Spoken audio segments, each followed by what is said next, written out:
Okay, here we go.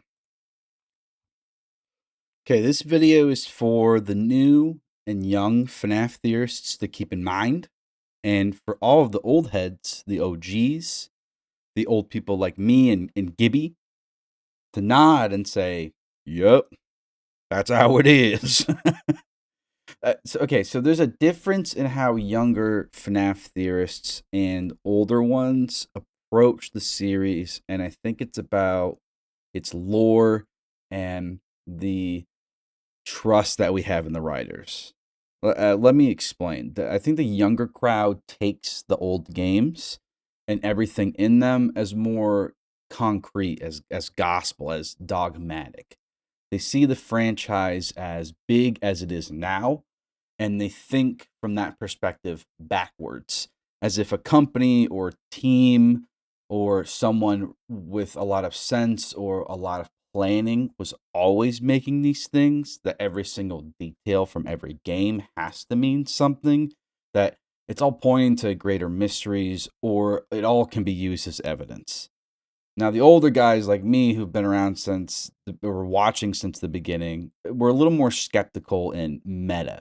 We still just see one random indie guy in a sea of a million others at the time who got more lucky than those others and made it big. I think older people are more willing to acknowledge plot holes and inconsistencies and Easter eggs or references just as whatever, or just for whatever they are. We're more willing to dismiss certain evidence or ignore the possibility that, like, Glitchtrap was supposed to be the villain the whole time or something. If you're theorizing about the older FNAF games, things like who did the bite of 87, or who was the crying child then, did the DCI actually happen?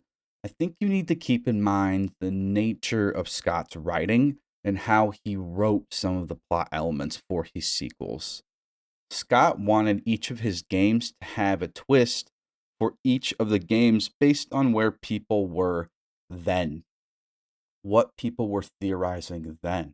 And he wanted to get them. Look at FNAF 2. What? Oh, how is Phone Guy still in this game? No way, it's a prequel. It's happening when the kids are getting killed the same week. June 26th, whatever year. Now look at FNAF 3. Whoa, now this one's way in the future instead of being in the past. And it's you fighting off the killer who, what? The killer, he got trapped in a suit by the ghosts of the kids that he killed? That's so crazy. That's ironic. That's such a scary monster. And then, like, FNAF, and then FNAF 4. Oh my gosh, FNAF 4 is this final game. It's really the last game. No way. It's like a weird nightmare dream. What's going on? Are you playing as a kid? Is that the bite of 87? Wait, no. Plot twist. It's not the bite of 87. There was another bite at this even older place, Fredbear's Family Diner. Remember when he said that in the second game? And there's the original Springtrap. Remember Springtrap from the third game? It's completely shallow, reactionary, M. Night Shyamalan twist writing to stump and fool the YouTube theory people in the community at that exact moment in 2014, 2015. That doesn't make it less impressive. I'm not trying to lay it on Scott there. I think what he did was fantastic. But it means if you want to solve a mystery of a specific game, not its retroactive answer now, but what it was meant to be at the time, I think you at best can go like one game ahead. I think you can use some evidence from the next game. I think even halfway through games later on, he is probably forgetting things or mixing them up. Remember how much this one guy starts to have to juggle while still putting out a game every few months or so in the first 6, 7. Yeah, I said it. Yeah, that's right, 6, 7. The first batch of games, from FNAF 1 all the way up to Custom Night. He's handling all these games himself still, and then he's doing mobile and console ports. He's handling patches, social media, merchandise licensing, He's collabing with content creators. He's starting to get people to write the books. He's talking about a movie deal. And on top of this, he's got to be a good human being. He's got to love his family and raise his children and go to church and do chores and take care of a house. It's impossible to convince me that Scott is this evil genius who sat down after hours of meditating and cranked out 10 years worth of writing in a week's time, and somehow this all happened between FNAF 1 and 3 in like the fall of 2014.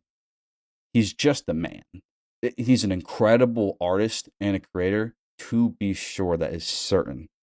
But he is a mere mortal man.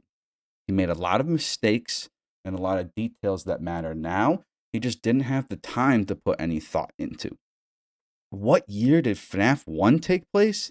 He didn't know, dude. 1980, 1990 something. Prime Chuck E. Cheese era. The box is also a great example of this. You can't really look past, I think, FNAF World for what was supposed to be in the box. It seems like by the time he's making FNAF 6, Pizzeria Simulator, maybe even Sister Location, Scott has already decided that he doesn't care about that thread anymore. Again, I want to stop and say that I'm not saying this to criticize Scott or steal wool at all. This isn't a roast, to be humble and honest. It's just game seeing game. Okay, I'm 31 years old. I'm an unk theorist. I'm a grown adult and a writer myself. Scott was only a few years older than me now when he started making these games back in 2014. I see a great guy who did a fantastic job putting a story together while 17 natural disasters are happening around him all at the same time. I don't think I could have wrote a cohesive plot in the same context, but he did. Again, with a lot of holes, but he still nailed it enough to keep us loving it years later. What is the lesson for newer theorists or younger FNAF fans? I think it's that a lot of details from the first few games only have value or mean what they do now retroactively. That means after the fact. They weren't originally that way. Now, what it means for old heads, again, the unk theorists like me, is that the way we think about these old things and remembering them the way they were has to change. They could now just be wrong compared to what it used to be or how we remember it. We have to be willing to let go of what the evidence originally thought if you want to contribute to the modern discourse of what the current and future games might mean, Security Breach, Secret of the Mimic, Help Wanted, and beyond.